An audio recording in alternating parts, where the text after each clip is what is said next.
I oftentimes I check out the Connecticut River and see about that. And they're gonna be several years, because they're gonna replace the bridge. No. Old Sabre that goes across, because it's failing. Oh, the Baldwin. And so they're, No, Baldwin Bridge better be The failing. Baldwin Bridge is getting repaired. they're buying all that property in line and gonna cross the river about 5 miles below the current bridge. And they're landing at what used to be an Indian burial ground. Yeah, they've been doing the archaeological dig. And now they're negotiating with the Indian Association or whatever it is, Oh, my gosh. what to do, but that's where it's coming into. So it's unbelievable how busy they are. And his biggest project is, they're not working on yet, is how to take down the old bridge. Cause they've got to take it down. And I mean, that's a big. 9. We do have a quorum, Bob. Nothing that the correct application of high explosives can't solve. Yeah, that's right. Right. If a little does a good job, a lot does a great job. Nothing succeeds like excess. The first hideaway that we were. All right, good morning, everybody. We have a quorum. I've got minutes after 9. I'm gonna call this meeting to order. Thank you all for coming or attending online. First order of business, roll call. I'll go down the list. Chester, Cindy, you're here. Hi, everyone. Clinton, Michelle. Michelle, thank you, Michelle. Tony is not here gonna be here for Cromwell. Carol DeBrewer, you're here. Brendan Durham, Brendan Ray, I don't see you. Nope. East Hampton, Irene is here. East Hampton, Dave Cox. Nope. Barry from Essex. He's gonna be coming late. Okay. All right, I'm here. Eric, I don't see. Eric is online. Oh, he was. Yeah, I don't He dropped see. off.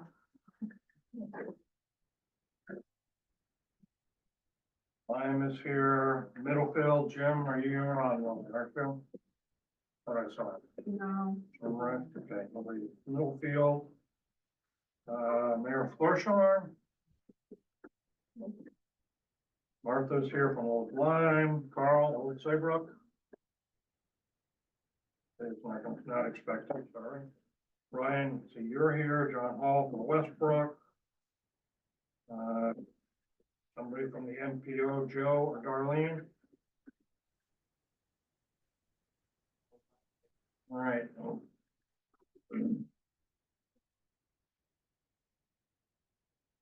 And we have a number of guests here as well.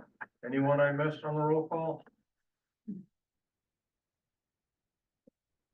All right, moving to public speaking. Our first speaker is Judge Lewis on probate court. Good morning, everyone. Where do your speakers normally stand? Someone like to corner of the desk. All right, good morning, everyone. Thank you for having me. Obviously, my information today only applies to 9 of the towns, and so I've sent those 9 towns letters outlining where I'm coming from. And so basically, there's been ever since the Saybrook Probate Court moved into the old Saybrook Town Hall in 2010, we have had issues with just the configuration of the court. The hearing room is separated from the administrative offices, and which causes an issue when we have unruly parties and things like that. So this has been a long-standing issue. And I think it's fair to say that in 2010, when 9 town probate courts consolidated into one, there just wasn't an ideal space in any of the town halls to put the court. And so thankfully, Saybrook has accommodated us for the past 14 years. And so I think what I'd like to do is start the conversation, and Eliza has graciously agreed, and I stuck my availability there to organize perhaps a virtual or in-person, whatever you would prefer, meeting with the 9 towns and myself to talk about the possible solutions to our space issues and our security issues. I have worked with Judge Loam, who was my predecessor judge, who had started researching this issue back in 2010, and just wasn't able to come up with a viable solution.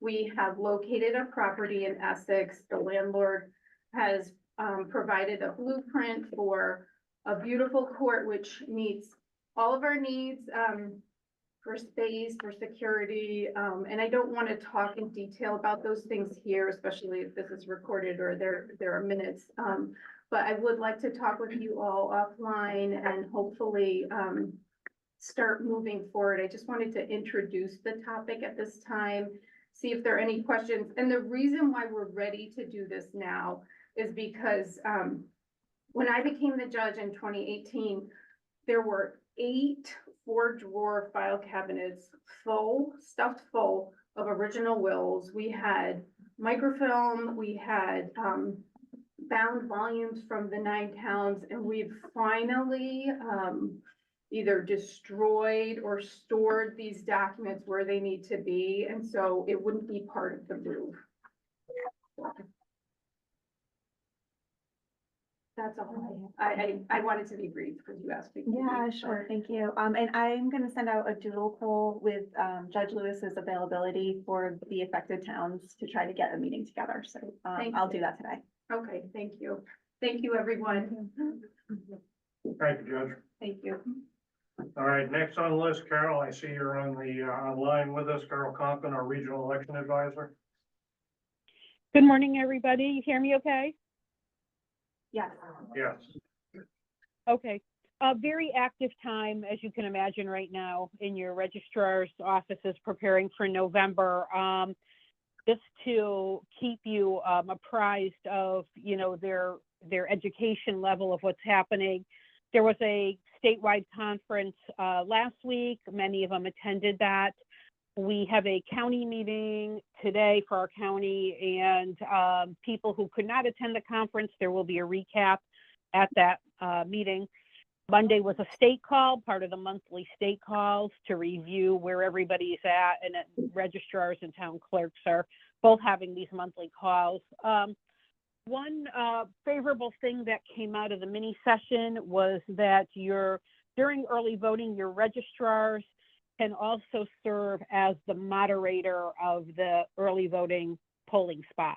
That was not in the first pass, it was in this mini pass. And that's important because if they can't find a moderator to serve every day, they can fill in.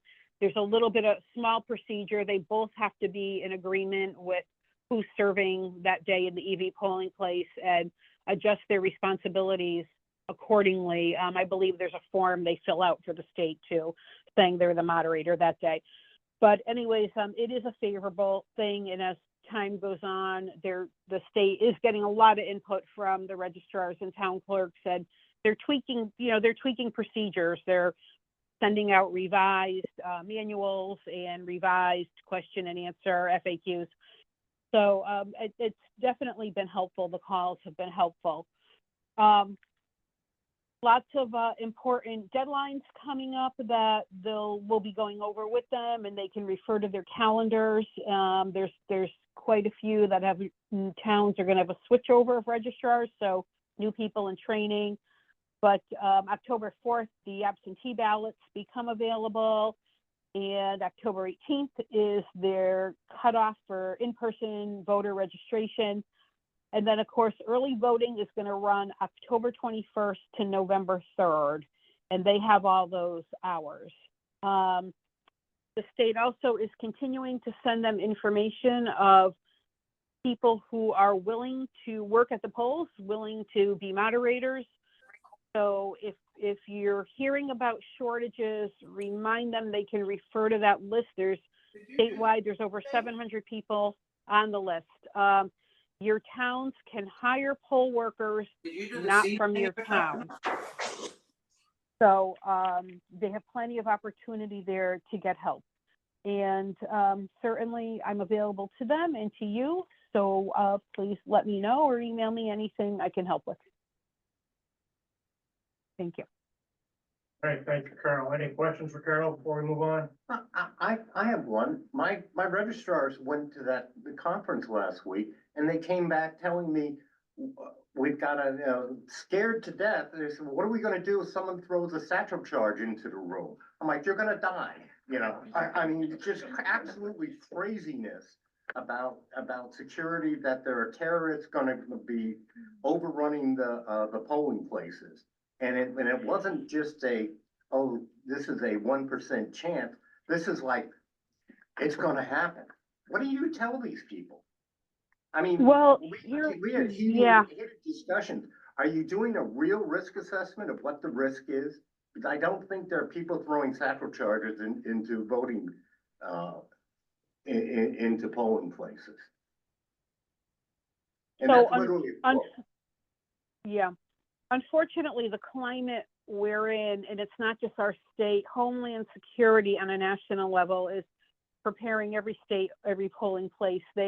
Homeland Security has been hosting their own webinars that they're encouraging the registrars to be on, like active shooter in the polling place, and if an absentee ballot comes back with fentanyl in it, and you know, all kinds of things. So is it scary? Yes.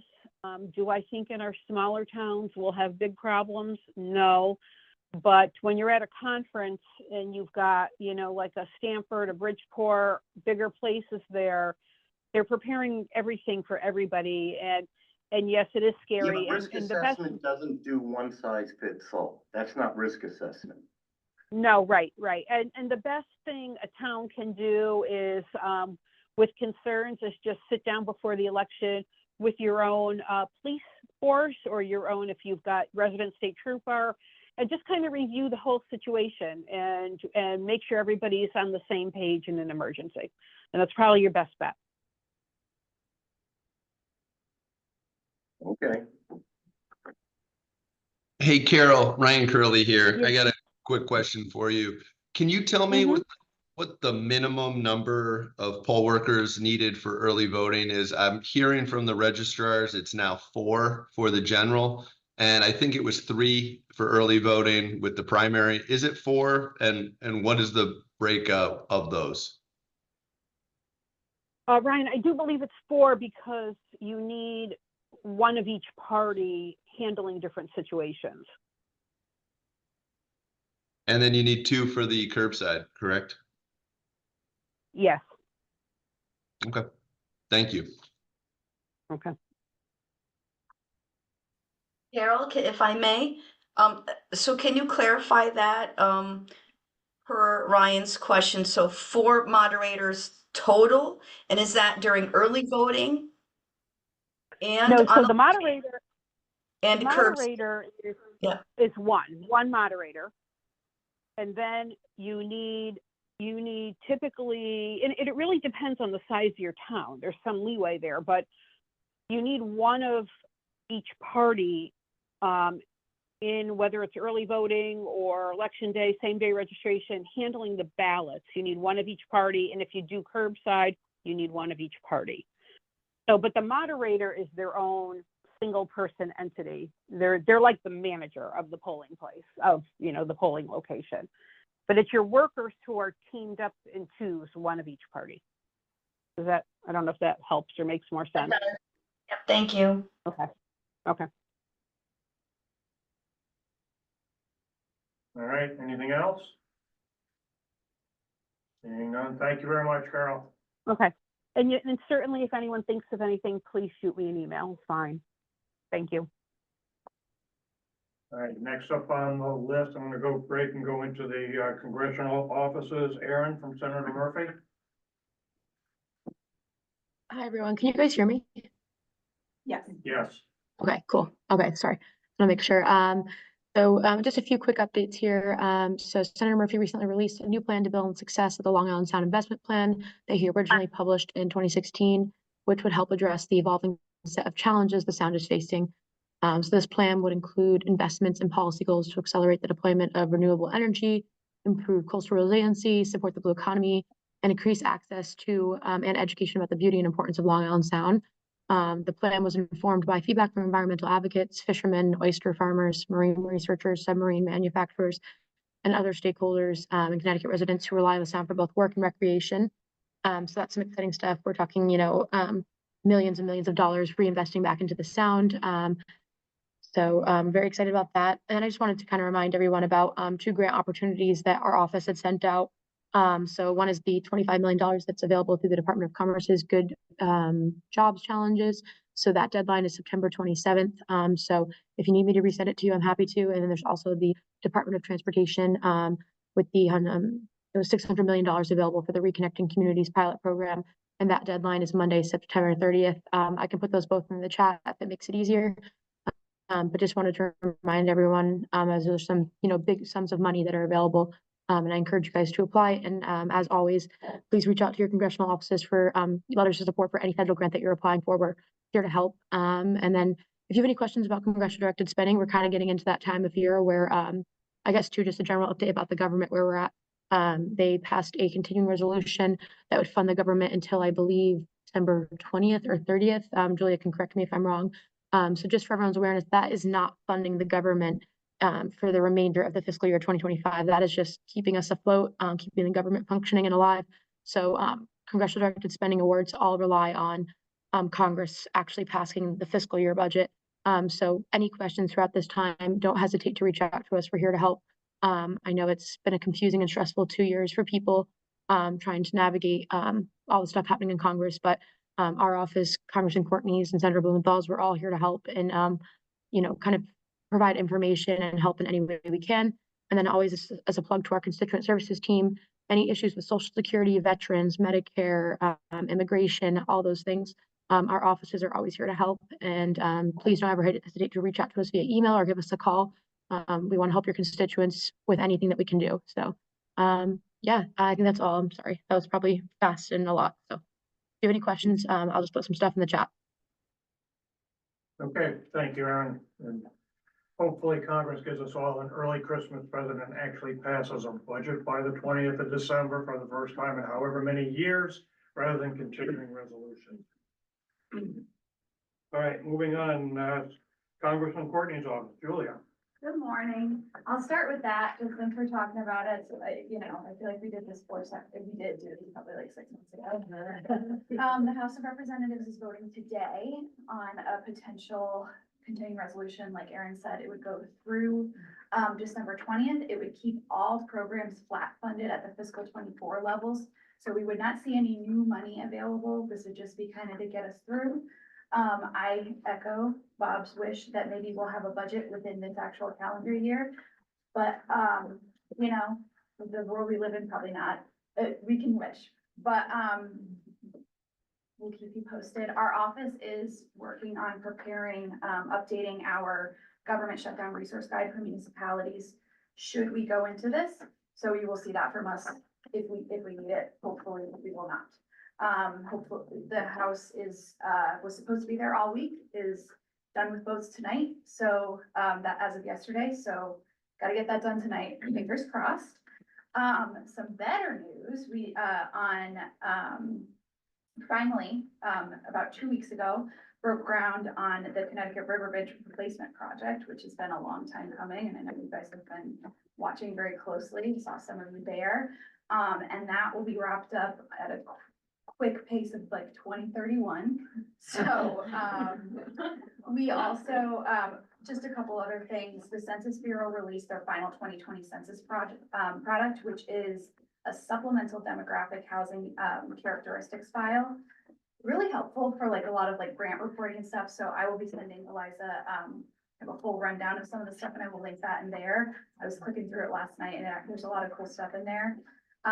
There are a couple of new notices of funding from DOT, USDA, CISA, the Cybersecurity Infrastructure or Cyber Infrastructure and Security Administration, which still will never get right, and EDA that I'm going to send around. And one thing we don't hear about that often anymore is the American Rescue Plan. There are a couple new resources on obligating and reporting on money for small towns that I thought might be helpful as we quickly approach that obligation deadline. So I'll be sending those around as well. That's all I have today, but hopefully we'll have some good news tonight and, then get it together for the end of the year. Great. Bob, I don't know if you saw Ellen is also here from Senator Blumenthal's office. She's Oh, behind hi. you. Ellen Graham from Senator Blumenthal's office. I think Aaron and Julia really covered everything I was going to say.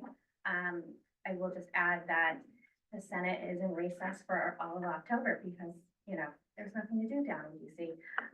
So if there are any events or anything going on, please let me know. The senator likes to keep busy, so we like any events that we can get him out to. Also, the Connecticut and New York senators are introducing legislation about preserving and management for Plum Island. It would be a long-term solution. So we're going to watch that closely and hopefully have some good news from that. So that's all I have. Thank you.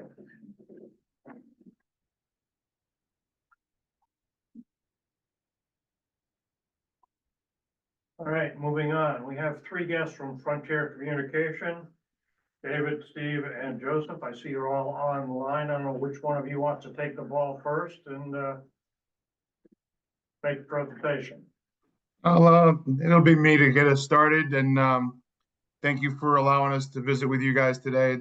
We're excited about coming back and visiting with all of you to kind of give you an update of what we've been doing.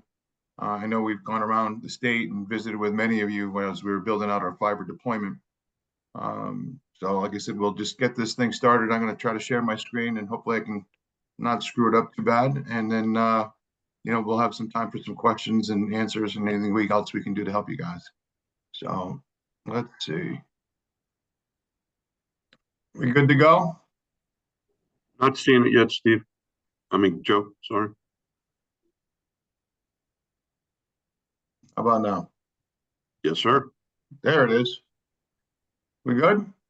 Yep. Thank you, David. Well, as I mentioned, good morning. And again, we appreciate the opportunity to be here today.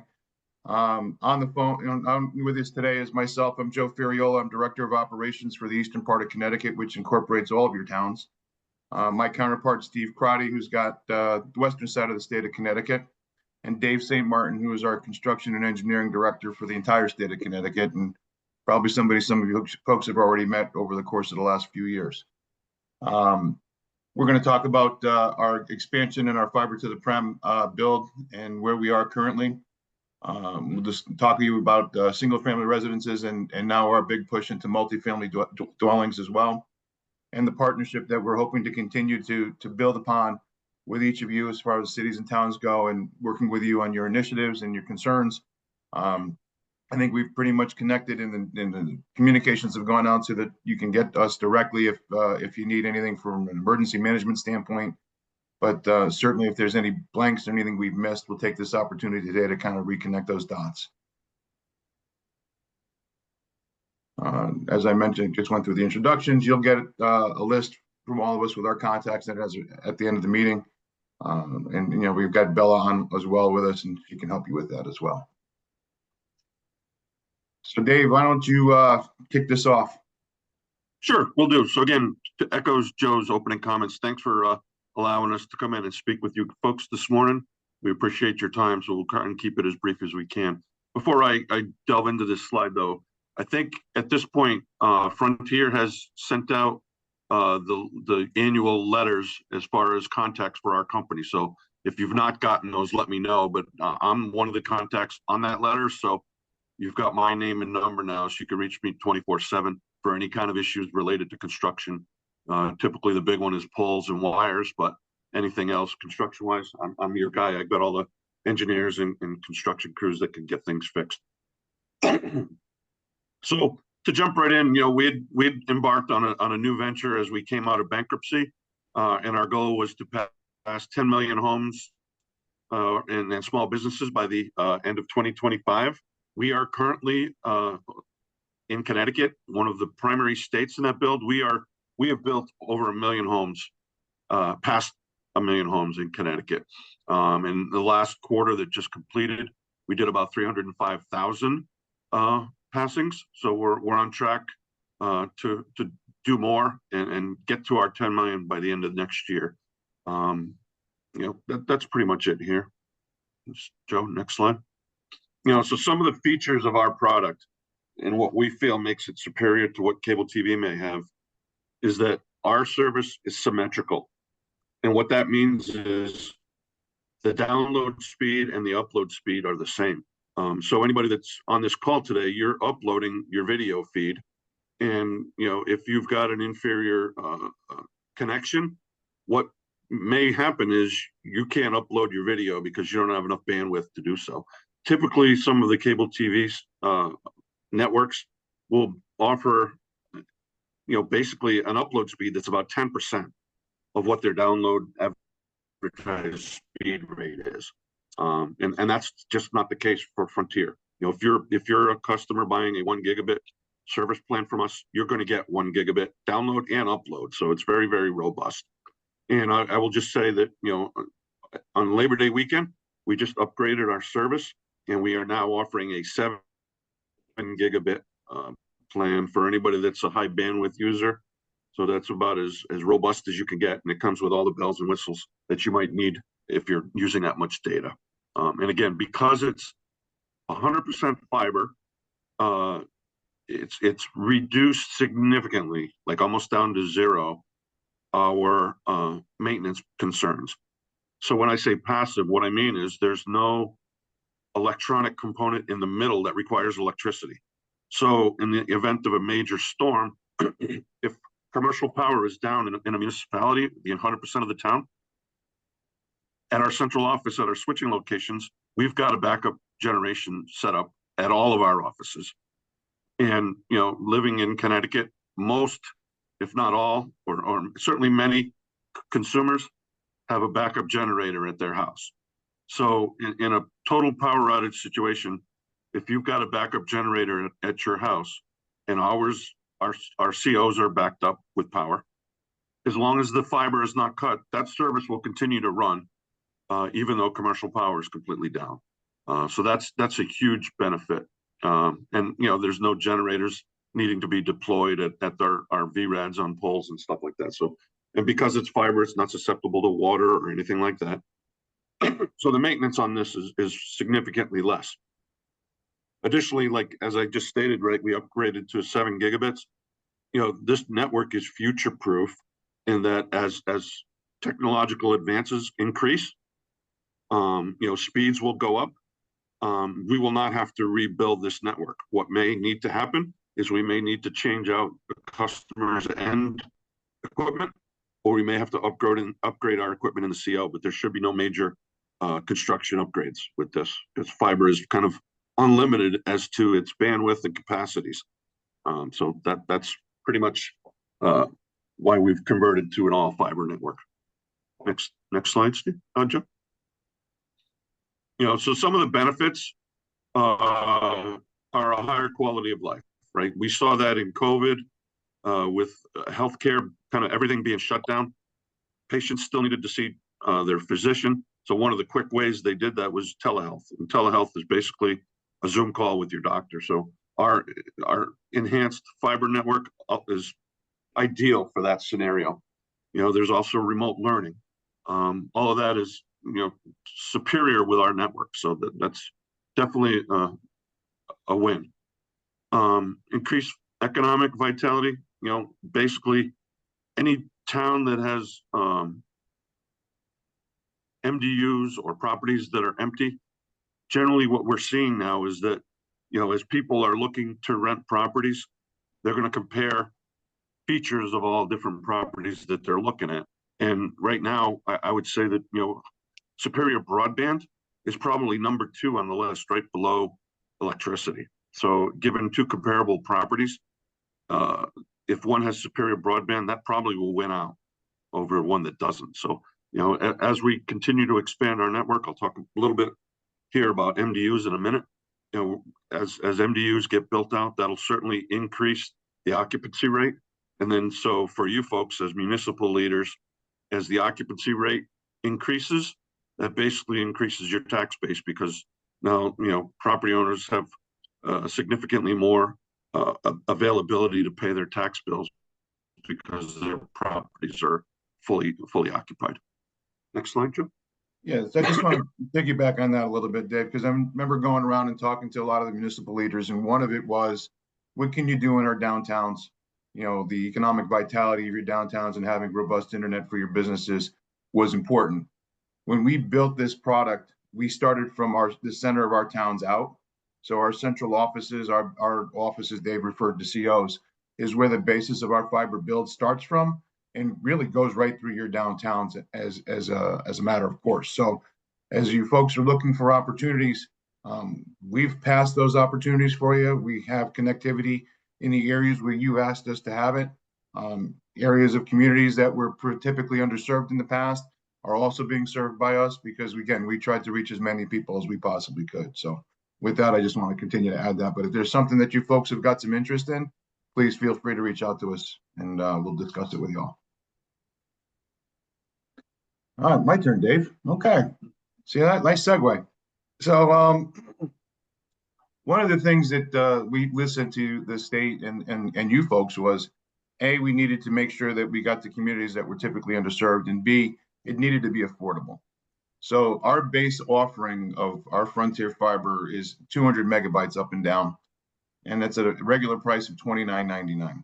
And in some instances, we haven't got it discounted away, but this is the published price currently as it is. And then, as Dave mentioned, we've got speeds all the way up to 7 gig. The most popular right now is 1 and 2.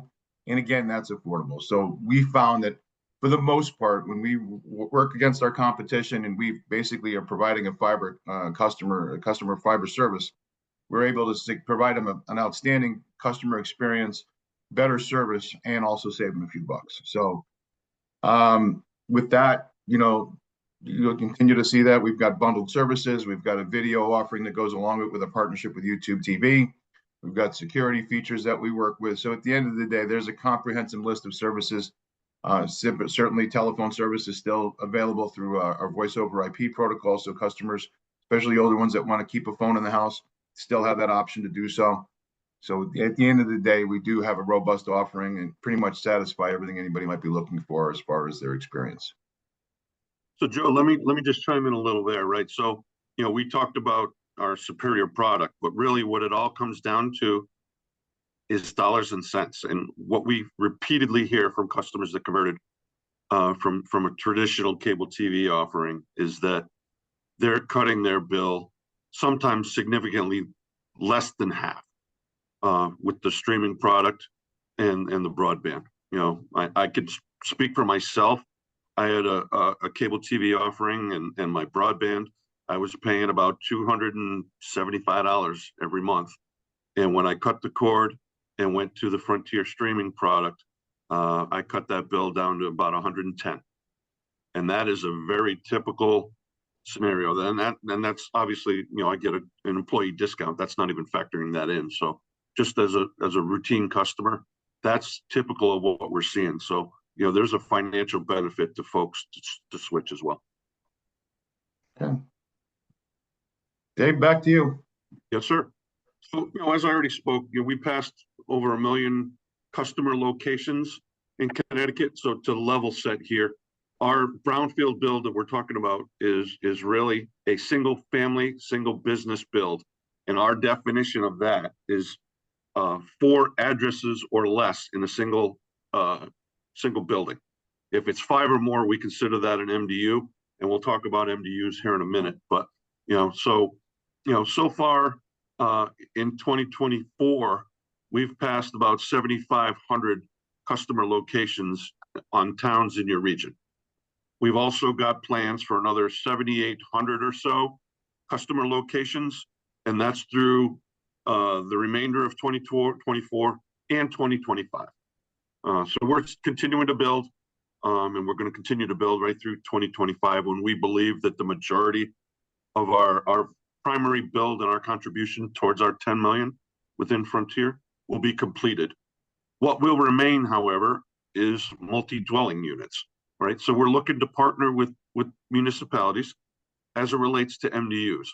Now, the challenge with MDUs is, there's 2 things. One, usually homeowner associations or condos require, a conversation and some meetings with the HOA associations.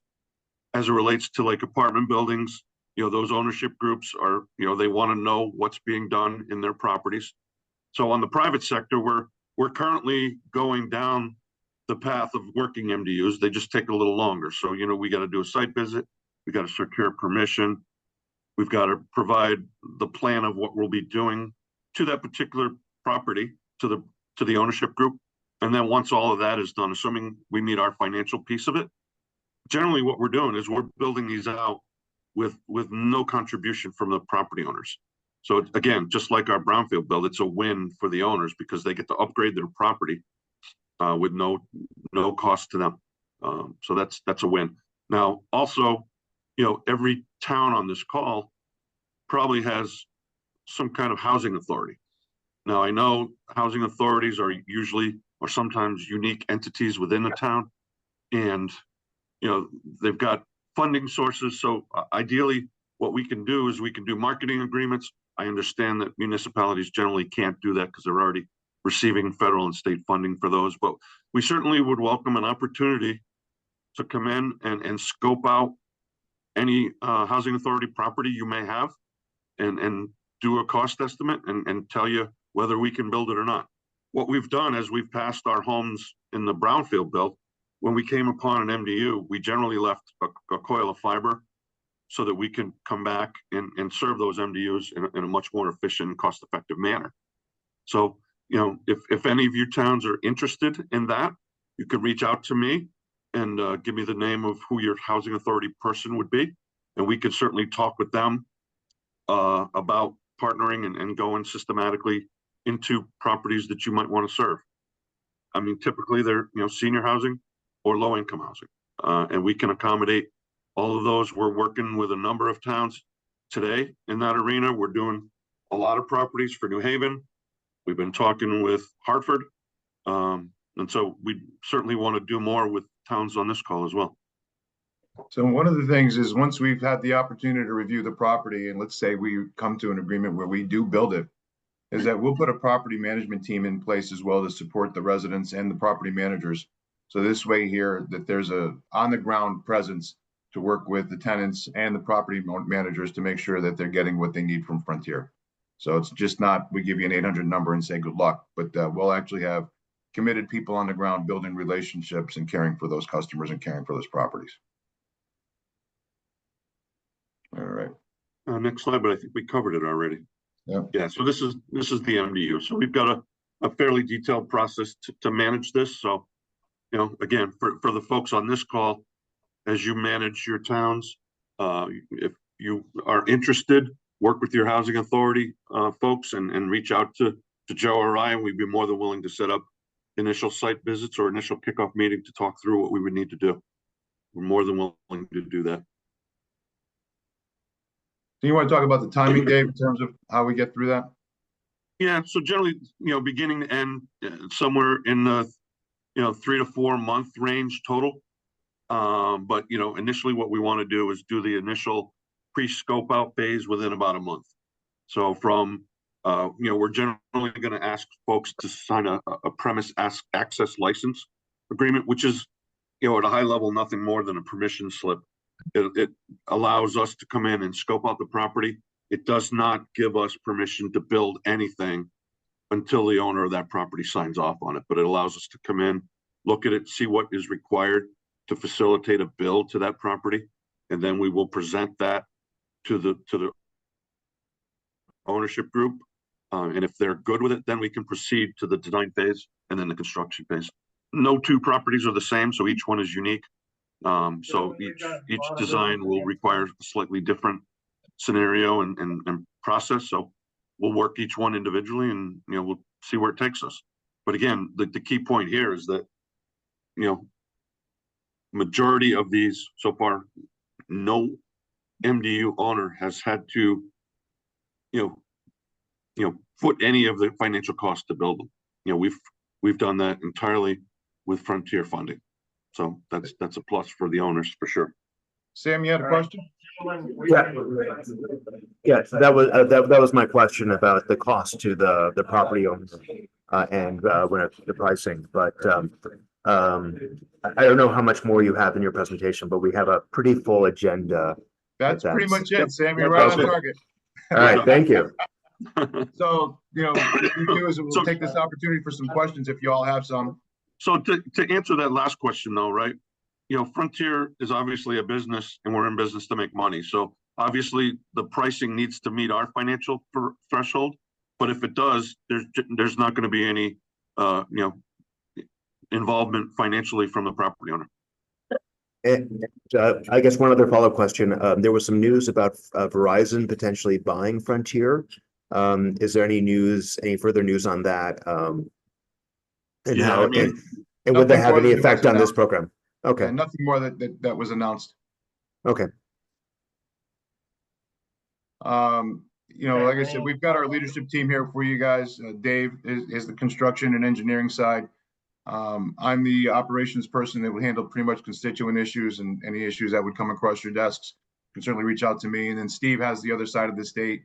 I'm sure folks have family members and whatnot that, gee, who do I watch out and where I can look out to for Frontier and say Front in Fairfield? We're a united front. We're committed to Connecticut. We live here in Connecticut. We're based here in Connecticut.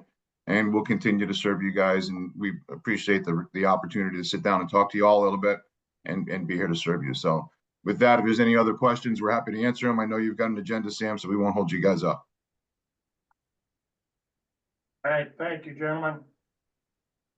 Other Let's go, public Tom. speaking, Jason, our DOT rep, do you have anything for us today? No, nothing to be. All right. Anyone I have missed for public speaking? All right, let's move on. Next order of business is approval of our minutes from the 24 July meeting. Can I have a motion to approve the minutes? Motion's been made, seconded. Thank you, John. Any discussion on the motion? I have one comment. Okay, Carol? I noticed the date on the top of the minutes was incorrect. It says July 26th. And the meeting was on July. What was the name? July 24th. 24. Okay. That was all. Any other revisions or comments?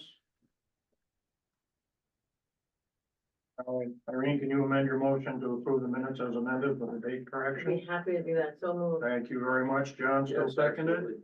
All right, all in favor, say aye. Aye. Any opposed? Any abstain?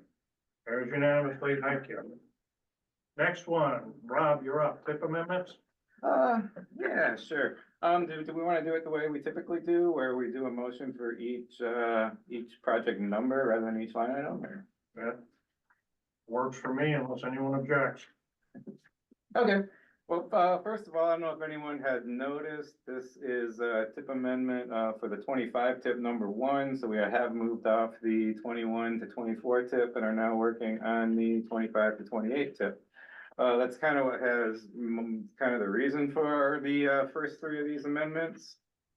The first one is transit project, various 5307 funding, transit district facility upgrades for battery electric buses, all phases 25, 23 million. And this project is being deleted. That is because of financial constraint. The funds from this 25 project has moved into the 26, 27, and 28 years. Financial constraint just means that basically in the tip, you cannot spend more money than that's expected to come in. So this funding's not gone. It just didn't carry over it carried over from the 21 tip to the 25. So now it's just being taken out.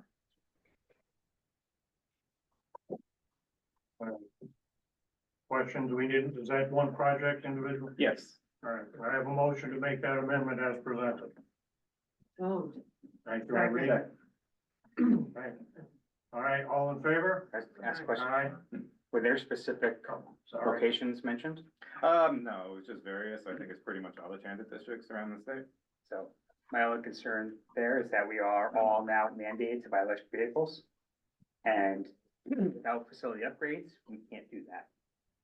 So that definitely presents an issue to us that we can't, luckily we don't have our first 2 electric buses arriving by next month. And then our next bus replacements are in 2027. And again, questionably under current law, but then also under current executive order, we have to purchase electric buses. And we would not have the ability to charge them right now without significant building upgrades that are now not funded. That's a problem, yeah. And potentially legislation too. Even if you build it out, can the utilities support it? Didn't you Yes. even have a problem with electric buses? We can, at our size, we can, but it's a significant upgrade required for our facility. The state has done the engineering on it, so we know what's required. But again, and it's gonna take time. It's a major project. It's probably a 1.5 to 2 year project. So if you're not even gonna fund it till 27, 28, how do I replace buses in the meantime? That's, I think the only question back to the state is, and again, it seems to be above DOT. How long from start to finish would it take to build new charging infrastructure? So it's the big problem is our whole facility. Our facility, the electrical service coming into the whole facility now is way too small for the entire building. And then, so first we had to upgrade, it's an upgrade to electrical service, but then also the facility itself, to properly design it for the fire suppression needed,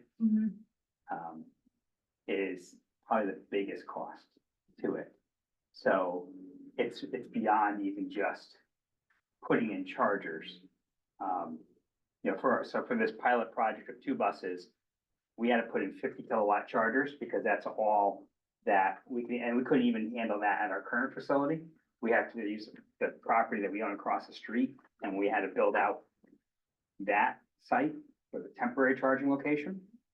We'll put in 2 50 kilowatt chargers. It sounds like a lot. But that's actually a slow charger for a bus. You normally want 150 kilowatts to charge it in a decent amount of time overnight. And then really if you want to have some rapid, overhead charging as well, that's 400 kilowatts. And our whole building today is 150 kilowatt service coming in. So we were only able to maybe charge 1 bus at a time at our current facility at the current level, and only outdoors because we don't have the necessary fire protection within the building. And after, the experience in Hamden, obviously the state wants to be overly cautious and not risk that again. So yeah, you see when these numbers, you start to see it's a big price, like a 2 megawatts to charge the whole fleet, right? So it's a significant amount of power usage coming in. This is not charging your car. These are 400 kilowatt batteries on the roof of the bus that we're charging. And the 50 kilowatts is going to take us 8 hours to charge your full charge. So you really are able, it limits it. Yeah, so you're not getting the full use of the bus because it's such a long charge period. So we're very limited. It's great. It's great for us to start piloting and seeing how they perform, seeing how they perform different types of service. That's great. But our current setup is not ready for prime time. Yeah, you can't run our whole fleet that way. Yeah. You just can't. And So- the EO that's mandating you only procure electric, is that a state executive? Okay. Yeah, state executive order. Okay, I'm not aware, I can get clarification for you, but I'm not aware of the funding being eliminated.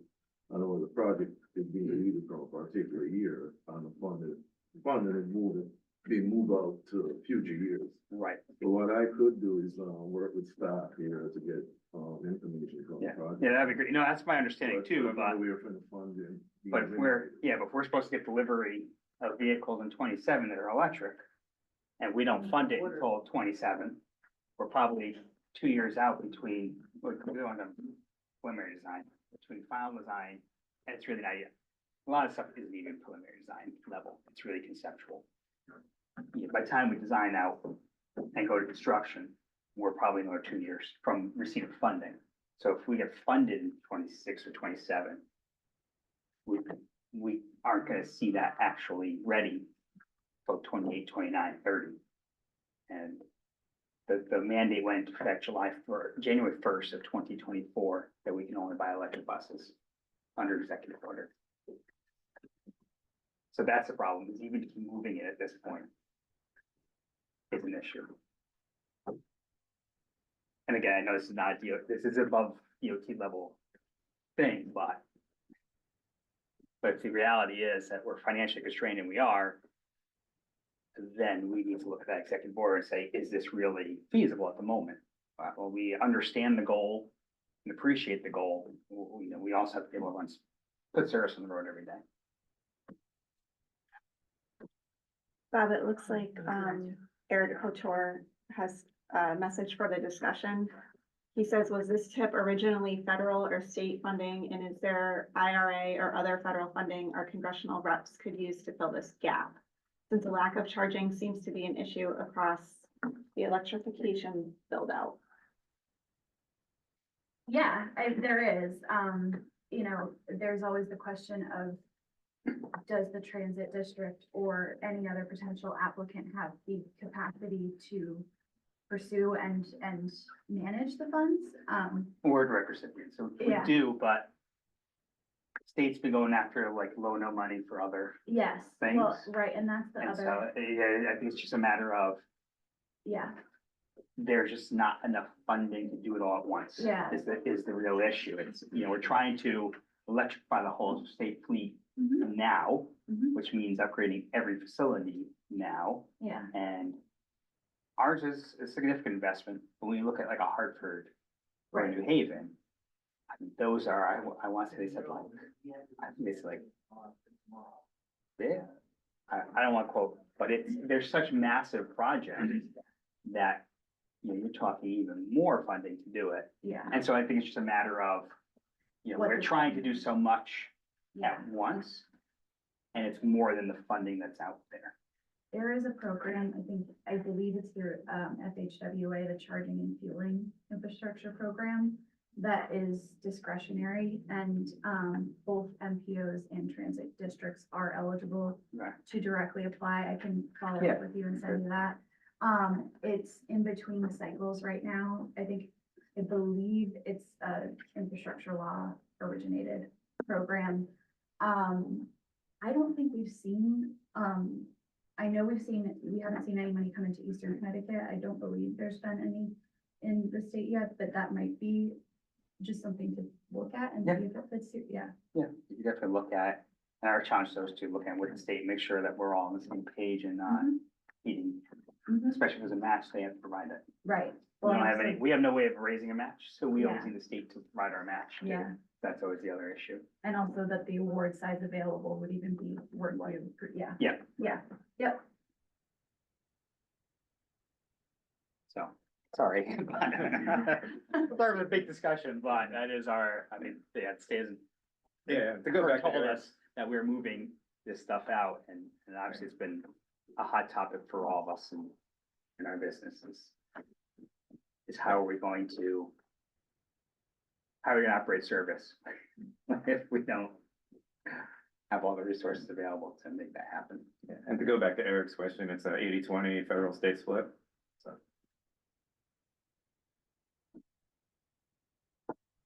All right. Any other discussion? Do we want to table this motion until we get an explanation of how it's all gonna work? Do we want to approve it, or do we want to vote against it?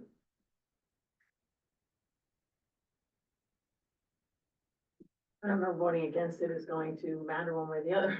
Yeah, there's no They don't money. have money, Yeah, they can't right, do it, that's the problem. so I don't know that our refusing the motion is gonna make a difference, so I would suggest we might as well pass it. I don't know if we could maybe send something asking about, I mean, because again, it's really a state issue more than it's anything. And so you're right, the money's not there, but I mean, leaving the project not deleted. I don't know that that makes a difference. no, it doesn't. Yeah. But given the But lack of certainly you funding, brought some, you know. yeah, given the lack of funding, are we reconsidering Yeah, at least a timeline of implementation of an all-electric program? well, I'll certainly talk to the leadership about this, just to say, should we give them a heads up to say, we need to look at this for next legislative session? Absolutely, 100%. Thank you. Yeah, you got it. All right, other comments? Call for the vote to approve deleting the project. All in favor, signify by saying aye. Aye. Any opposed? Any abstain? All right. Number two, Rob?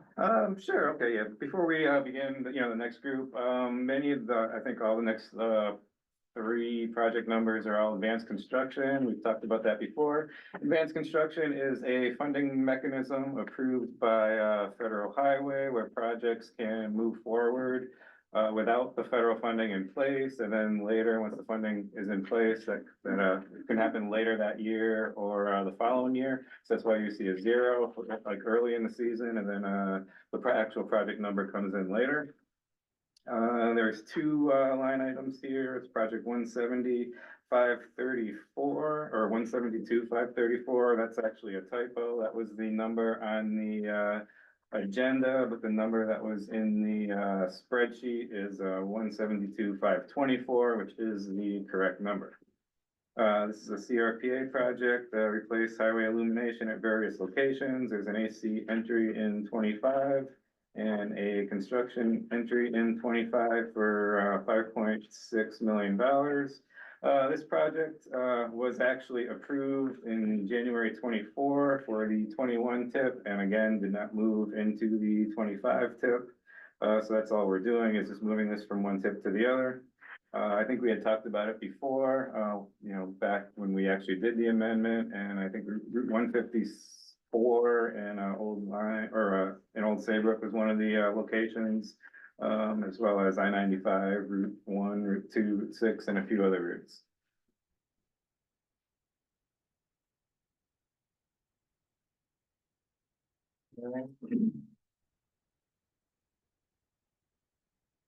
Which numbers are we approved? That's 2 and 3. All right, and I have a motion to approve amendments, Roman numerals 2 and 3 as presented. So moved. Second, thank you very much. Discussion?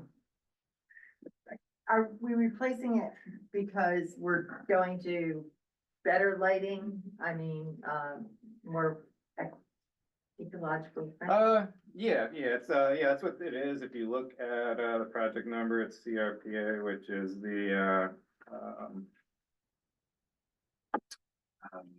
I forget, I'm just drawing a blank. But yeah, the lighting, I remember it from the last amendment. Most of these lights were put in on these highways between, I think, the 70s, 80s into the 90s. So it's just the replacement of that with the new LED lights of the old non-LED lights. Will they be dark sky compliant? That I don't know. And do you know if they're more like warmer lights, even though they're LEDs? I know, Carl's mentioned in Old Saybrook, the lights in some areas are more like purple. Yeah, those are actual failures of LED lights that need to be replaced. So they weren't initially that way. I know there's a handful of them around the state. I know there's some in Hartford. I think there's some around Marlboro and Route 9. I wasn't aware there was some down there, but yeah, that's a failure of new lights, not old lights. Yeah, it's supposed to be good stuff. Yeah. All right, other discussion? In favor?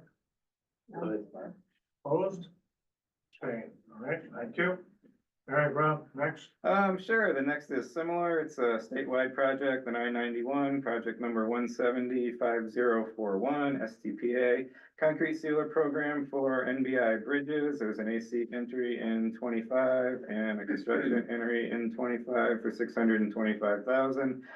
This was similar where this was, let's see, in September of 2023, the MPO board approved this project for the 21 tip, just didn't move into the 25 tip. So now, that's all we're doing is moving it into 25. All right, call for motion. Thank you, Irene. Second? Second. Thank you. Any discussion? What's an NB on a bridge? I had the same question. That's the National Bridge Inventory, because this is all on I-91, so it's all, you know, the big bridges from the National Highway System. Okay, thank you. Okay. Other discussion? Call for a vote in favor, say aye. Aye. Opposed, abstained, motion carries. All right, well, Okay, one more. There's 6 line items. This is for the Baldwin Bridge project. I will read through them and then simplify it after that, because I can kind of make this a lot easier than it sounds. This is Old Saybrook, I-95, project 105-217. This is a bridge formula program. Rehab bridge 06200 spans A and B, which is the Baldwin over the Connecticut River. There is an AC entry in 2026, a construction entry in 2020, I'm trying to find it here. Did I leave it out? Oh, 2026, for 9.4 million. The next entry is a AC conversion in 2027 for 2.7 or 27 million. Another AC conversion in 28 for 16.6 million, followed by an AC entry of NHPP. This is a change of funds. The other are the bridge formula funds. And 28 using National Highway Performance funding, and another AC conversion in 28 for 11 million of NHPP funds. Now, the first entry, actually, or not the first, there's the AC entry. The second one is the entry that's currently in the tip. This is a reduction of $18.5 million. And this is going to be spread out over the following years and actually increased. So we're reducing the 26 number of BRFP by 18.5 million, and then in 2027, it's increasing by 25 million. In 2028, increasing by 15 million, and again in 2028, increasing by another 10 million using a different funding program. So overall, it's a $31.5 million increase. If that makes sense. I mean, I think that's as easily I can kind of explain it.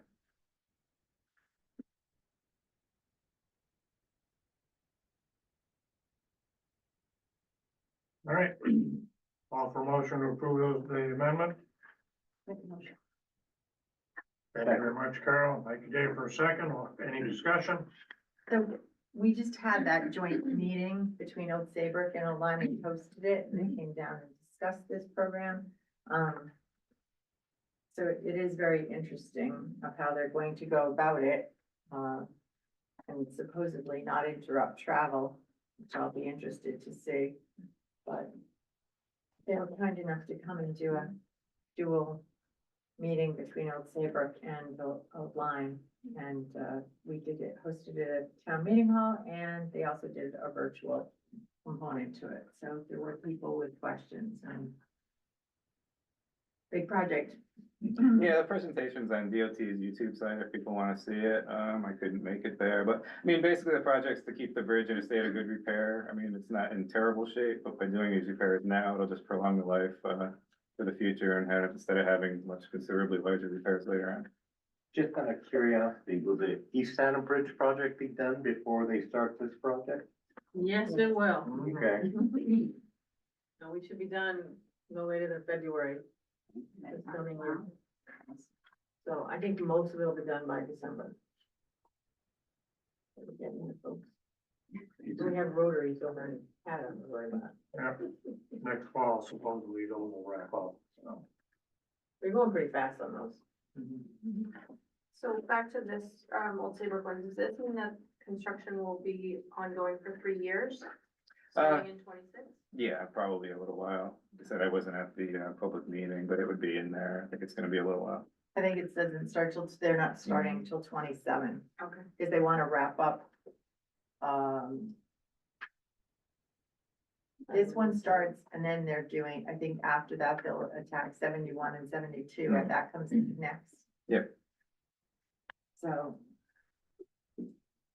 Does they only claim the old Baldwin Bridge for Old Saybrook, Old Lyme doesn't get any credit, because we're gonna have a whole bunch, they told us we're gonna have a lot of parking issues on our side of the bridge. Yeah, the We don't bridges get only any have credit. one project number for a certain town. I mean, that's why the Haddam, East Haddam Bridge is literally an East Haddam project number, because if you're familiar, I mean, all the project numbers in the tip, they all correspond to, various, towns, so each town has its own number, and then like the districts are 171, 172, 173, et cetera, so. There is a naming scheme and a rhyme or reason to it all. Okay. All right, further discussion? All in favor of the motion? Opposed? Okay, all right, motion carries. All right, Rob, next. Yep, under other, we just had a couple quick updates, on the airline trail. We're probably about 10 to 12 months into about an 18-month project. The next steps are now to, the consultants putting together a evaluation matrix of the, alternatives that we're currently looking at. Once that's complete, they will send it off to the COG and the advisory committee for review. And we are looking to have a public information meeting probably around the holidays, and hopefully wrap up the study in the spring. SS4A, that's the Safe Routes in School to All Action Plan. That is probably about 4 months into about an 18-month study, and over the next month, we should be beginning our stakeholder interviews. So someone from FHI or myself will probably be reaching out to the towns, basically to get in touch to people, you know, in the towns, the various committees who would want to be involved with that to come to the interview. The other item was TRIP, that's the Transportation Rural Assistance Program. You might remember there was a solicitation a couple years ago. We had 2 applications in Haddam and Lyme. DOT is revising the guidelines. They might make a few more towns eligible. They're changing a few things, and they intend to have a new solicitation out this fall. So hopefully we'll be getting that out to you in the next couple months. All right. That it, Rob? Yep, that's all I have. Thank you very much. Move on to Transit District. Joe? All right, so I'll keep it short. The maintenance facility project is moving along. It's just about to wrap up the feasibility study phase, which is required for the NEPA process. And we hopefully have resolved the flood storage issues. They're gonna be created by this project because it is in a flood zone. And you know, our shoreline facility is still stuck.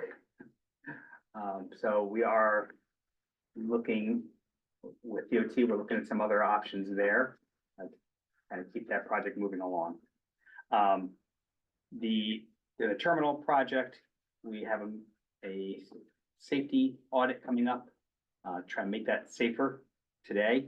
And while we look at what the long-term plans are there, we have identified, again, another potential site to potentially expand that facility. It's really outgrown.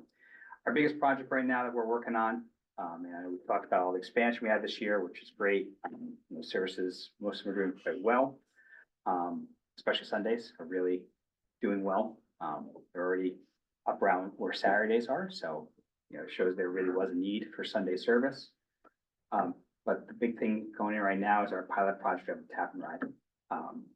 That is now moved to October 7th to begin, and people will be able to pay their fare with a credit card on the bus. There's tap. We have validators going in and all the fixed routes. You'll be able to tap on the route and just pay that way. If you've been to New York recently, you see that's all on the subway and on their buses. And the nice thing is it's actually your credit card basically becomes your pass. You're not just paying your time, so you get a transfer on that. So use the same credit card again, within 2 hours, you ride for free. It doesn't charge you again. No. And if you go twice in the same day, if you paid $1.75 twice in a day, you automatically get a day pass. The rest of your day's trips are free. And if you tap up to 52.50 in a month, then the rest of that calendar month is free. It becomes a monthly pass. So it's not just a pay per transaction, it's actually remembering your card and making that your bus pass. And we are the pilot for the state of Connecticut, along with the Meriden Division of CT Transit. So we'll be able to transfer between our two systems, and the transfers and all that stuff will work between the two systems. So if you tap in Meriden, you tap again in Middletown on one of our buses, in that 2 hours, you won't get charged again. And this was part of a, I forget the project, but it's a new project it's a new technology project through FTA, through US DOT, not even FTA. And the goal is that the states will be eligible to apply for second phase funding, that they will hope that expand it statewide and make it more seamless to transfer around the state, because we connect with 5 agencies alone, bus agencies, plus 2 rail agencies. So, you know, in their connectivity is important. We get a lot of transfers between the New Haven system, London, Hartford, New Britain, and Meriden. So, state's looking for one easy way to move around the state and not have to keep paying a new fare, having different fare media, just use your credit card. So. And when will this start? October 7th. Okay. Yeah. That's all I have. All right, thank you, Joe. All right, moving on to COG business, start off with the Demus Region 2 fiduciary budget letter, Sam or Susan? We have a presentation. Yeah, good. So, good morning. I'm joining you from Salt Lake City. I'm attending the annual conference of the Association of MPOs, so that's why I'm not in the office with you. But Susie and I will go over this together. And so why don't I kick it off, and I'll have Susie fill in anything that I miss. So next slide. So RiverCOG has served as the fiduciary agent for the Department of Emergency Management and Homeland Security, DEMIS, Region 2 since 2013, so for the last 11 years. Go next. And DEMIS Region 2 serves 30 towns. 10 of those towns are in RiverCOG, and the other 20 are in South Central Connecticut region, and a couple towns in the Naugatuck Valley region. And so next slide. So here's a map of the DEMIS regions. The hatch marks is RiverCOG, and you can see that we're split 3 ways between regions 3, 4, and 2. These regions, you'll see, don't line up with any of the COGs. They were set up 20 years ago when Homeland Security funding first became available after 9/11. And the intent of the DEMIS regions was to create 5 sub-state districts that had about equivalent population. So this was based on the population back in 2000, and this is the map they came up with. In those interceding years, DEMIS set up these fiduciary roles that are mostly played by COGs. So DEMIS region is the fiduciary is RiverCOG. DEMIS region 3, the fiduciary is Capital Region Council of Governments. DEMIS region 5 is the Northwest Hills Council of Governments, and DEMIS region 4 is the Southeast Connecticut COG. DEMIS region 1 is the only one that's not hosted by COG. It's actually hosted by the city of Stamford. Next slide. So here is the history going back to 2009 of the Homeland Security grants that RiverCOG has been the fiduciary of. and our fee for administering those grants and being the fiduciary. So you'll see back in 2009, we were getting about 150,000 a year. Then it got cut down to 100 in 2012. Before I arrived here, something bad happened and we were down to 32. But you'll see since 2016, we've been at 70,000. In the meanwhile, the grant has shrunk a little bit, and unfortunately, costs have gone up. And let me go to the next slide. So here is our costs. Majority of the cost is salaries of RiverCOG staff, plus the associated overheads, indirect costs that we have to associate to every hour of RiverCOG staff labor.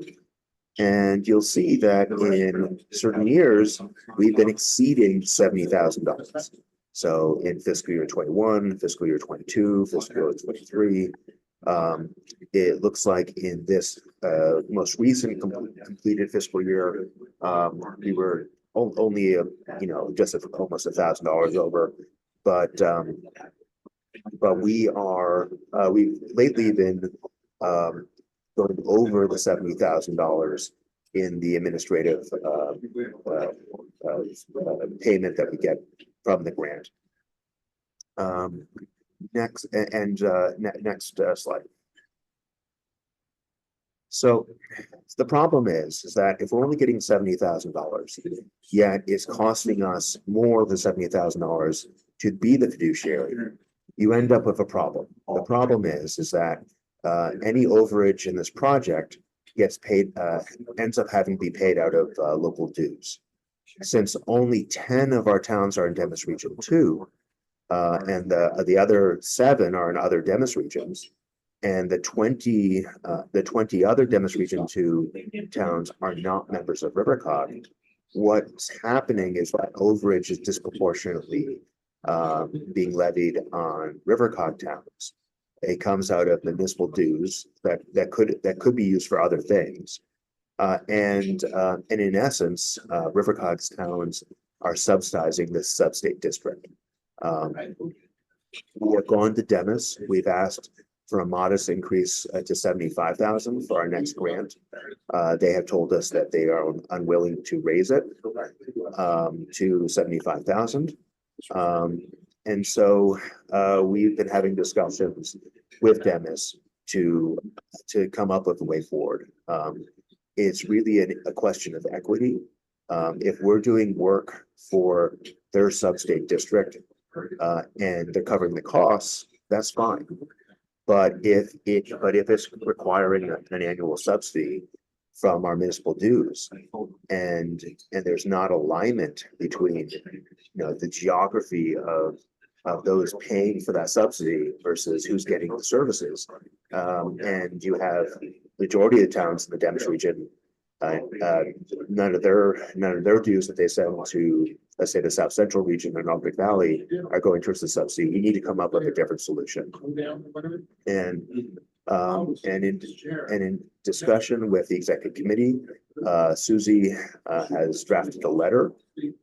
We are.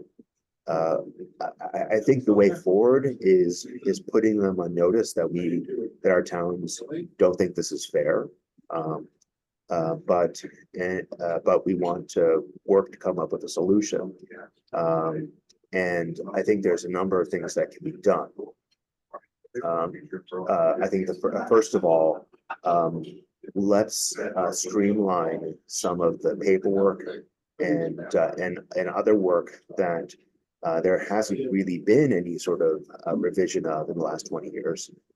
For example, for every new grant, there's a very labor-intensive MOA process that requires getting signatures from every municipal official for the 169 towns in the state. Transitioning to something that's more long-term, like a 10-year agreement with municipalities or interlocal agreements. That could reduce the annual paperwork, which is really just chasing down CEOs and getting signatures. on an annual basis when we can, when, you know, with a little bit of investment in time, we can come up with a much simpler process. Akin to, you know, currently we have a 10-year agreement with DOT, and that could be a potential model for Dennis. The other options are, you know, this fiduciary task is outsourced to someone cheaper, or we hire a consultant who might be cheaper to do this work. We have talked to Laura Francis, the interim executive director of South Central Region, and about sharing some of the tasks, and in sharing some of those tasks, sharing some of those subsidies and losses, because the amount of work will exceed, you know, the amount of money that we would be able to give South Central. But I think what we're asking right now is approval of the COG board to send a letter to Dennis to tell them that the existing status quo is not acceptable, and we need to find a solution that's fair to RiverCOG towns. You know, the town of Cromwell shouldn't be subsidizing the city of New Haven, especially when there are different Demis regions, and most of the assets that are bought with these federal Homeland Security grants are stationed in those other 20 towns. So I don't know, Susie, if I covered everything, but I don't know if you wanted to add anything to this presentation. No, I think you covered everything. We did talk to the executive committee last week. A letter was drafted, and you all saw a copy of that. So moving forward with this, it's really a question of, do you want to continue as the fiduciary, and under what conditions? And how do we present that then to the Connecticut Demis office? And that's what this letter has to. Do you need a motion to Send a letter to Demis, but I also need to know, you know, what conditions you want on continuing as a fiduciary. In the letter, there was a list of tasks, deliverables. We could ask that we reduce the number of deliverables and eliminate the MOAs, the more costly ones.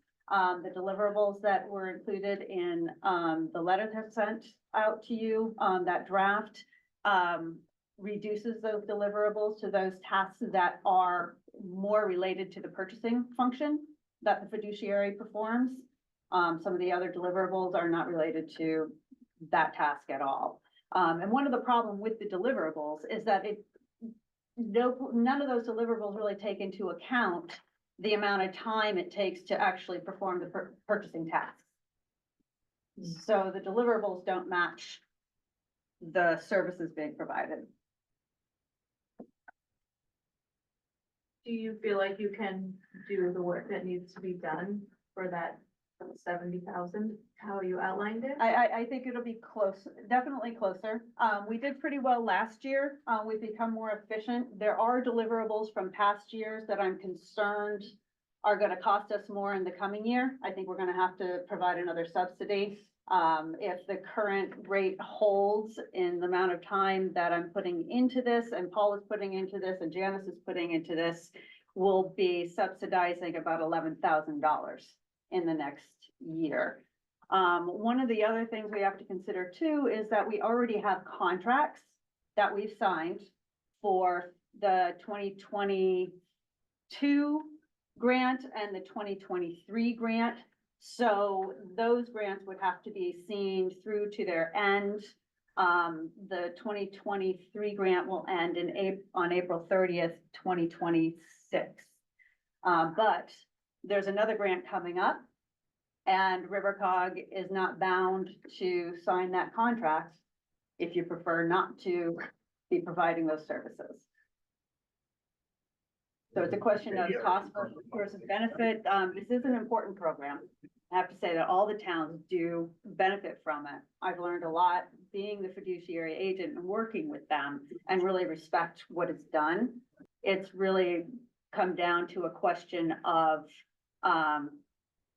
how how transparent is this subsidy to the towns and making it more equitable so that all towns are sharing in the cost.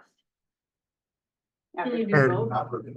And you offer the list of deliverables that we can do for the 70 and see what Dennis says about that, and then can we also go to the other towns and say, can you help us out in the costs? We can do any of the above, absolutely. I just need, want to have the board's support and understanding of what we're doing so that we're all on the same page. So yes.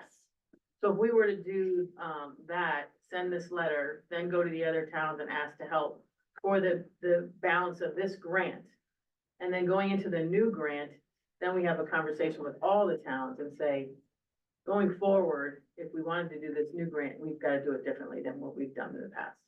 Yeah, and I don't know how much control the Connecticut Demis office is gonna want to have over that. I would assume, Sam, I'm gonna defer to you a little bit. I don't know how much autonomy we have in developing our own contracts with other COGs or with the towns in Region 2 to make sure everyone's sharing in the costs. Well, that's a good question. I think the other two COGs that Demis Region 2 serves, we can enter an agreement with a neighboring COG to cover costs. I think the more valuable part here is, this program is 20 years old. Let's take a look at it. Let's see, how we can, affect change to make this fit, first of all, a dwindling pot of money, but also what can we reform? Ideally, in the future, it would make sense for Demis regions to be arranged with COGs. All of RiverCOG would be in the South Central region. And if it's just a fiduciary role, which it means is handling the money, it doesn't affect, mutual aid and other things where in real responses to emergencies, this is just about how we get the federal grants and how we spend them on equipment for our first responders. So if you had a situation where you had all COGs, then it'd be much simpler. It would just be an agreement between the COGs, maybe a scope of work, distributing the tasks, and some sort of equitable distribution of any overages of that work. But if Demis isn't willing to take a lead here on this issue, then I think it's unreasonable for them to expect us to subsidize a sub-state district that doesn't align with our boundaries. It's talking to Laura Francis, she really believes that this is an important function for the COGs to support, and of course, getting the equipment for our first responders is important. But at the same time, this is a question of equity and fairness to RiverCOG, but also our towns. Those town dues that are spent to subsidize Demis are not available for match for other grants, and so you lose there's opportunity cost there in using that money. And talking to the director of the Northwest Hills COG that administers Demis Region 5, he didn't really think about it that way, but then he realized, oh, right, when I use, my COG's money on these tasks, I have less money for other projects. And whereas the other COGs that are benefiting and other towns are benefiting from that service, they don't have to spend any of their money on that. So I think that's, I think what we're looking for today is authorization to send a letter to Demis and to lay out this argument that we need a better arrangement that's more fair. And if we can get the costs down to 70 grand a year, then it ceases to be an issue, because Demis is not there's no subsidy required.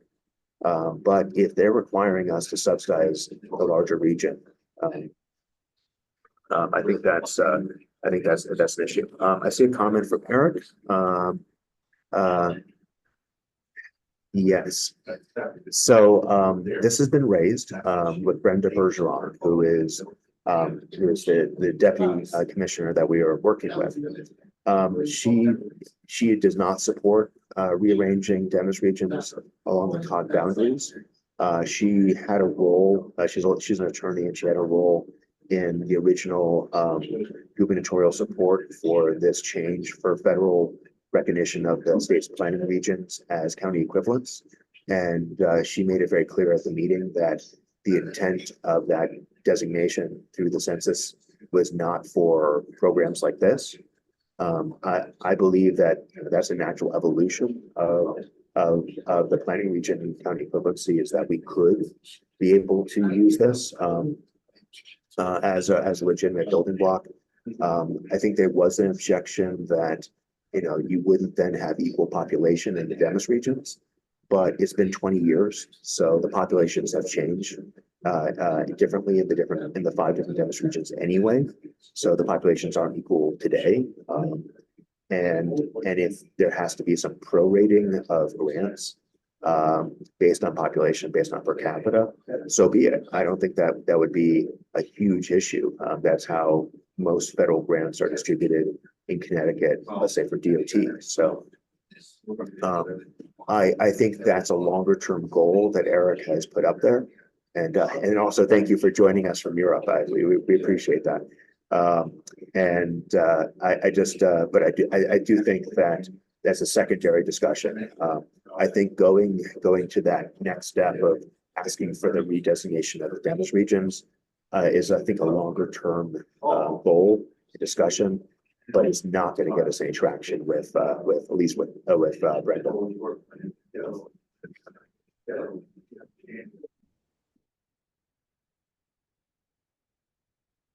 What exactly are you looking for today, Sam? You just want a census of the group, or do you want an actual motion to move forward with this? I think a motion to send a letter to Dennis, objecting to this inequitable situation of us subsidizing the larger Dennis region, and telling them that we need them to work on solutions here to create an equitable situation. And this is an issue not just for our Dennis region, it's for the other Dennis regions. And we're 20 years in this program. I think the letter also needs to urge them to let's take a look at how we can streamline things, make things less bureaucratic, and let's scale the cost of administering this program to the money that's coming in from Washington, which is much less than it used to be. We'll make a motion that we authorize Sam to send such a letter. A second. All right, further discussion? All in favor? Aye. Any opposed? Any abstaining? Aye. One opposed, Eric. Noted. No. Eric, was that an opposed or you? No, that was not opposed. That was support. I'm saying aye. Okay. Abstained, corrected, unanimously passed. Thank you. All right, moving on. Army Corps of Engineers letter of intent for the hydrilla program. Yeah, good morning, everyone. Margot, do you want me to put that up? Only if someone needs to look at it. I want to talk to you about, getting a motion to, submit a letter of intent for the U.S. Army Corps of Engineers, 50/50 cost share program.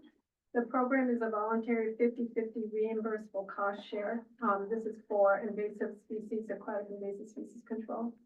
This memo was sent out to you, let's see, Monday, I think. The program takes time to implement, with the steps involving, one, the Army Corps completing a letter report, which is a document that describes the extent of the problem and benefits of federal involvement and similar background and NEPA compliance, which typically is an environmental assessment and examines potential effects of the project, followed by a project partnership agreement, which is the contract between the state or other geographic area. And in this case, it would be RiverCOG, and the federal government. That is the umbrella agreement that sets the terms for reimbursement. Second is the availability of federal appropriations, which determines how much can potentially be reimbursed under the program on an annual basis. And then third, a work plan that is updated annually to reflect the scope of activities to be considered and completed and identifies the approximate amount of funds available for reimbursement by the federal government. So it's hoped that these steps can be completed in time for next summer season. And should one of our communities wish to participate. To begin the process of application to the program, a letter of intent must be submitted to the Army Corps, New England District. And let's see, there is a copy of the letter that I gave to Bob. And I'm trying to get us to participate in this program so that we can be proactive and be prepared for things that come down the pike concerning hydrilla. We have 3 of our communities that do have lakes and ponds that have hydrilla in it now. So as this dilemma gets worked out within the municipalities and within the state, at least if we are part of this program and a participant, that at least will set us up to at least have 50% of the cost associated with any treatment that you guys decide that you want to do. You don't have to do anything, but if you do want to, then we're set up for it. And the cost share just cannot be met with other federal funds. So it can come from other places besides the municipality, but I just want to set you guys up to be proactive about anything that might have to be done in this regard. So this is a program that, as a town, we can participate in or not participate in. And the COGs, other towns that don't have the problem aren't paying into this program. It's just a matter of whether or not, as a COG, we can participate in the program. And as member towns, we can apply or not apply. Correct. So there's no cost involved with other towns who don't have the problem. Just wanted to kind of clear that up so people knew, because I think that was a question in our. Right, at the executive committee meeting, yeah. Thank you. Yeah. So I'm all for it. So if you need a motion. So the motion that we have down that we sent was to submit a letter of intent to the U.S. Army Corps of Engineers for participation in the Corps' Aquatic Plant Control Program's cost share program. This would allow interested RiverCOG municipalities to participate in this program without any obligation to necessarily do so. If the state, through the Connecticut Agricultural Experiment Station's Office of Aquatic Invasive Species or other state entity within the near future or at a later date, also chooses to participate and is accepted, the COG will consider becoming a partner under the project partnership agreement. So we can morph into a bigger program. One thing about the program is that, as you heard, that there is a work plan that's established, say the season before, so that we would be working now on the work plan with Army Corps for next year's, whatever it might be, whether it's a treatment or whether it's having stewards at your boat launches or, things like that. There's different aspects of the program. And it also includes technical support from Army Corps. They will come out and get some technical support. I'll second. All right, motion is made and seconded. Any further discussion? Yeah, I'll just add that, we talked to some of our state partners at DEEP and at the Yukon Extension and they all agreed that this probably should be a statewide program and it shouldn't just be RiverCOG, but they also agreed that we probably can move faster than they can. So our strategy here is let's push this, let's try to get this going sooner, because the longer we wait, the more expensive and the more difficult these eradication projects will be. And at some later date, if the state is able to take it over, we could transfer it over to them, because that would make more sense to address this on the state level. But I think everyone on the call agreed that probably it would take longer for the state to act. So that's why we really want to sort of push this, even though we do agree that it should be part of a coordinated state effort. But at this point, with the staffing levels at DEEP, we we fear that unless there was another entity like you coming to step up, you know, might be a while. Yeah, might be a while. All right, thank you, Sam. Anything else? All right, call for vote. All in favor of the motion? Any opposed? And Eric voted aye via chat. Yeah. He took advantage of the early voting opportunity. All right, Are you going to number 5 next? well, yeah, but we've still got a whole bunch of number 4 to go. Oh, okay. All right, moving on. Thank you, Margot. Hazardous waste update, Regional Agriculture Council and Shoreline Basic Needs. Janice, Right you're up here. for all three. Yeah. Good morning. For our hazardous waste update, we have 2 more collections coming up here in October. October 12th in Haddam is our last hazardous waste collection, and first Saturday in October is our Chester paper shredding event, and then our season will be completed. In that, our contract with our existing vendor for our household hazardous waste will be expiring. We've had a 5-year contract, which was a 3-year with 2-year extensions. That will be completed. And we've just received a letter from our vendor saying that they would extend that existing contract for 1 additional year at the same price. Now, in those past 5 years, you can imagine the prices have gone up. So if we would go out for an RFP, I would pretty much guess that it would be more expensive. The vendor that we've had, MXI, we're very pleased with. They're great, and recommend extending for another year. And then we would go out for an RFP and see what happens. And I'll add to that. We did consult with our auditors and our attorney yesterday, and they didn't see any issue with this. This program is paid for by the town's money. And so therefore, you know, RiverCOG can make that decision whether they want to do a 1-year extension of our existing contract. Yeah, if we went out to bid, at this point, we probably would be paying more. So, you know, if they were giving us another 5-year renewal, I would still consider it, but I feel less comfortable not going out to bid. But if it's just a 1-year, our attorney Steve Mendick and our auditor felt that it would be that's within, you know, it'd be proper if the COG did decide to accept that 1-year renewal. All right, Sam, we want a motion for extending the contract for a year? Somebody be so kind as to make that motion. Thank you, Carol. Do I have a second? Thank you, Dave. Any further discussion? All in favor? Aye. Any opposed? And abstention, all right? Yes, Motion great. Good. Carries, all right. Also with that, we will be able to start reserving our dates for next year, and we'll probably get them because we're early. So that's good. As far as other issues with waste, our Regional Waste Authority grant that we have been working with Deep on for the last year or so.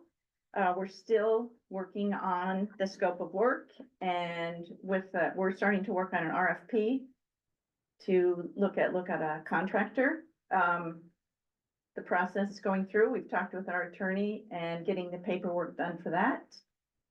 It's slow, but hopefully it's coming.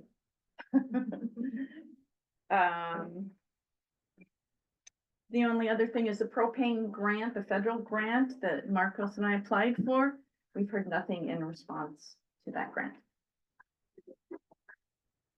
That is waste. Okay. As far as agriculture, we just had a monthly meeting. We need some representatives from Cromwell, Essex, Middlefield, Old Lyme, and Portland. Down 5 representatives. So if I call the towns and discuss it with them to see if we can get anybody to fill those spots, it would be great. We're working on getting speakers for the winter here. We're looking at solar. They've expressed interest in issues with the prime farmland being turned to solar. So we're gonna talk about that, different things. So that's agriculture. We're also working on our regional database, asking questions. The representatives will probably be coming to the town halls and talking with you. What committees have farmers on them?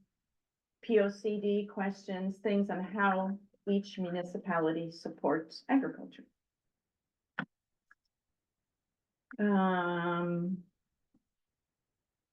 Shoreline Basic Needs Task Force.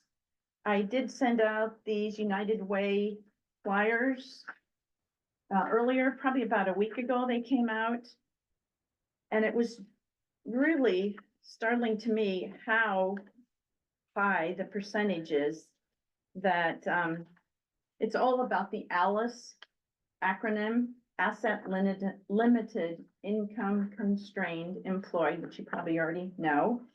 But the percentage below that ALICE threshold is large.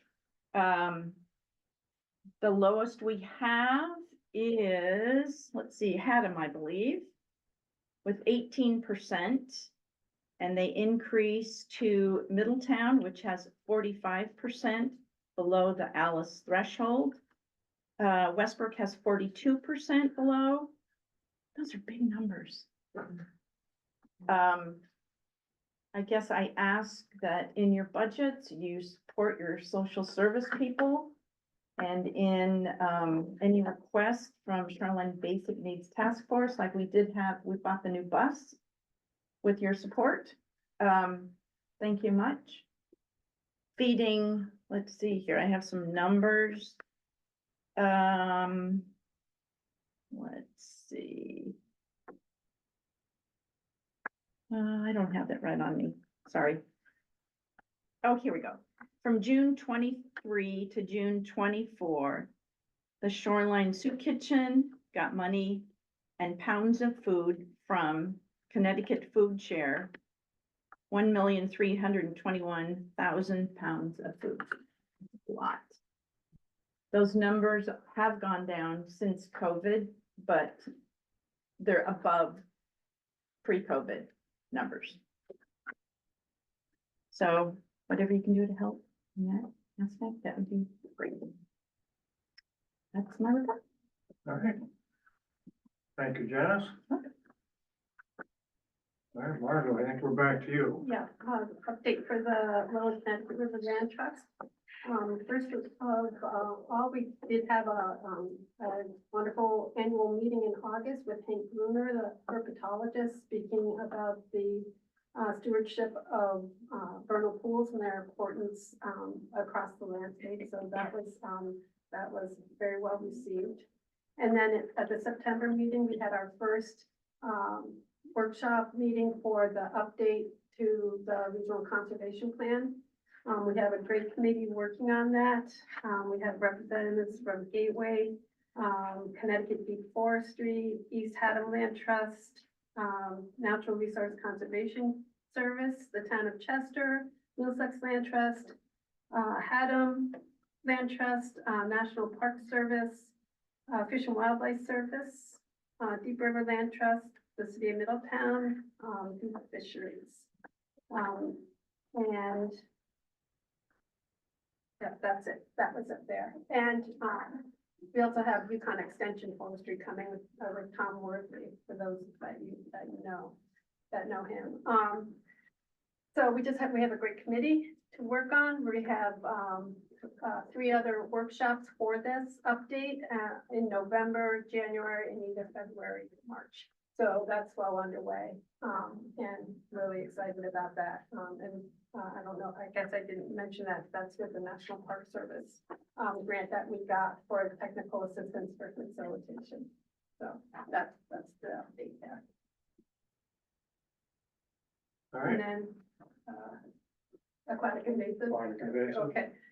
So besides the agreement that you just passed a motion for, I wanted to talk about the hydrilla pilot projects that were going on this summer. They were all very, very successful. So I have a lot of hope in my heart for hopeful mitigation of this huge issue to the Connecticut River, but it's still at the pilot stage, obviously. But they did hit their target with the hydrilla, and as far as native species go, there's no impact, very little impact on native species. So we're really waiting for the reports to come out on that. We have a planning meeting this afternoon. I'll learn more about that. But one email that just came in this morning was that they are going to do 2 more dye studies this season, and that is in the Salmon River on October 1st, and then at Parker's Point in Chester on October 2nd. So as you, just as a reminder, it's the road, that how to pronounce it, rhodamine, I think. It's the red dye that's innocuous in the river, to look at the hydrology of those sites. So just to let you know about that. And then the other news of water chestnut is that we did have a good year. It was a hard year. We did end up finding quite a few new sites in our region, in the backhoes and marshes. I think primarily because of all the flooding of last season and over the winter. So we were able to keep it under control this year. There was some great work done in the Mattabasset. There's still 2 large areas in the Mattabasset acres, like probably 3 or 4 acres each up there. And hopefully that will be treated next summer. And the worst site is up at Keeney Cove, which helps feed the lower river, and our reason for needing to keep this program going. And that is 70 acres up there. And the good news is that that was a pilot project for the hydrilla. And if we look at what they did on the hydrilla, it really knocked down the water chestnut that was there. And so as we move forward, I keep pushing we need to get both, not just one. And it seems to, be leading in that direction now with some of these treatments. So that was really encouraging, and we'll find out more as the reports come in. But if we could get that site under control up there at Keeney Cove, that would really make life easier for us down here. So we'll keep our fingers crossed, but that was very good news. And I showed you the picture of it. The northern part of Keeney Cove, all the water chestnut plants were brown at the end of the season. So the herbicide that they did use takes effect over time. It's not like everything just dies right, at that second. The plant incorporates it, and eventually it does take it out. So that was a good update. So I'll have more next month about water chestnut and hydrilla. That hydrilla situation is a major incident that's been going on for some time. And I'm on that committee, and we, be careful, Joel, we debate on getting each town represented and having protection, because it's a major problem when it gets into the marinas. And now it's gone all the way up to the federal government to bring this funding down and pick up the towns that they will save. So we're working on it. Thank you, Carl. Regional housing update, Megan? Sure. Hi, good morning, everybody. I will try and keep this as brief as possible and as upbeat as possible for you at this point. So we've had a really great speaker series running with the Housing Committee. We had CHAPA come and present to us about their housing needs assessment, about their programs and their data that they have available for us to use. We also had Don Poland from Goldman and York come and speak to us. He's the one who did our housing market study when we did our regional housing plan. So it was really great to hear from him as well. Just yesterday, we had our 3rd of 4 methodology workshops for our regional housing needs assessment. The brain trust on that, it's Kevin, Marcos, Eliza, and myself doing data gathering, number crunching, analysis, layout, and presentation. And it's been really amazing what we've been able to come up with as a group. The conversation caliber at these workshops has been really high. We seem to be narrowing in on something that makes a lot of sense. And at this point, we're making changes in terms of degree. I don't foresee any major changes to what we have so far. So we are on track to have something to show you by December. Also, we were asked by the Connecticut chapter of the American Planning Association to come and speak at their housing forum to a group of planners and commissioners about how we do housing conversations as a region. They selected us as a good example of how the conversation on housing can continue. So I was able to go and do that about 2 weeks ago. We had a lot of really great questions, really great feedback. So we are serving as a role model for the state. I'm happy to report that we're making good progress and doing great things. All right, thank you, Megan. And finally, Regional Economic Development District, Susie? That's me. We are, the Economic Development Committee has been meeting since February. Every meeting, we've been learning about a different sector of the economy in the region. So it's been really good. We've actually had our committee members presenting on the sector that they represent. And in the beginning of September, we submitted the Economic Development Designation application. And we have confirmation it was received. That's about it. And it was open. They were able to open it. So that's all we know for now. Other COGs have had a couple of years to wait before a decision there. We're hoping we'll get a decision sooner than that. And we appreciate any help from our congressional delegations if they can do a little poking to move it along. Thank you. Thank you, Susie. All right, next item 5, Chairman's Report, Executive Director. Did you want me to bring up something on RiverCOG? So let me give the executive director's report, and then under other business, we can go to Joel, if that's okay. So so I have a financial report. So as of August 31st, the council had completed 2 months of the fiscal year 2025, and overall spending was within the parameters of the adopted $3.2 million budget. Paula did note in this financial report that our legal budget has already reached 23% of the budget line item, and dues, subscriptions, and professional development has already reached 38% of this budget. Typically, because of if we do go over on these things, we usually can cover them with things that were under budget on other line items, so that's not a concern. I do know that legal budget is going to be a little bit of a concern later on this year because we are using Steve Mendick a little bit more than expected. He is helping us with our Regional Waste Authority grant at the moment. So those things, unfortunately, you can't predict when you're going to need to talk to your lawyer. But overall, we are within our parameters of our budget, and also financially, we're doing quite well. Our STIF account as of August 31st had $1.3 million in it, and our Liberty checking account balance was $157,875. So that is the financial report. As for other items that are coming up that you should be aware of, my contract expires on December 8th. So the executive committee is taking up a contract renewal discussions for that. And that will probably be brought to the full board either at the October or possibly November meetings. Eliza reminded me that this year we were very smart and we added a short November meeting.